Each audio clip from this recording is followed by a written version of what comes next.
Kerendahan hati merupakan suatu kesadaran yang dimiliki seseorang Kristen tentang seberapa miskin dan menjijikkan dirinya. Hal itu memimpinnya untuk merendahkan dirinya dan meninggikan Allah semata. Menurut Jonathan Edwards, kerendahan hati yang rohani merupakan esensi dari kerohanian sejati. Mereka yang tidak memilikinya pasti bukanlah orang Kristen sejati. Saat ini kita akan belajar kerendahan hati dari Filipi 2 ayat yang pertama hingga ayat yang ke-11. Gereja Filipi adalah gereja yang baik, tetapi gereja ini bukanlah gereja yang sempurna.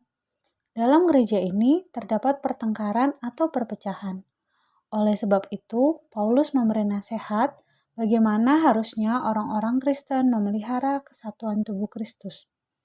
Kerendahan hatilah yang memungkinkan mereka untuk saling menerima dan menghargai pendapat serta karunia yang berbeda-beda antara satu dengan yang lainnya.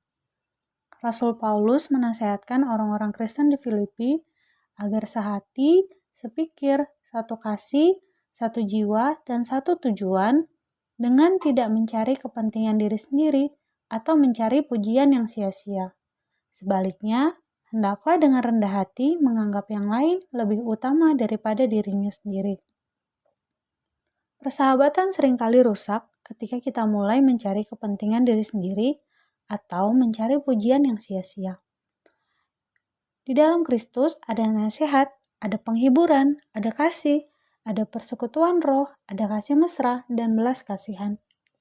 Kristus yang dalam rupa Allah menganggap kesetaraan dengan Allah sebagai milik yang harus dipertahankan, melainkan telah mengosongkan dirinya, mengambil rupa seorang hamba, menjadi sama dengan manusia, dan ia merendahkan dirinya, taat sampai mati, bahkan mati di kayu salib. Itulah sebabnya Allah sangat meninggikan dia dan mengaruniakan kepadanya nama di atas segala nama. Saat ini, hal apa yang menghalangi kita untuk menjadi rendah hati? Apakah itu harga diri, apakah itu gengsi, status sosial, dan lain sebagainya. Dari firman Tuhan hari ini, marilah kita meneladani Yesus sebagai teladan kerendahan hati yang sempurna dan memikirkan dalam hal apa atau kepada siapa kita perlu menerapkan sikap rendah hati.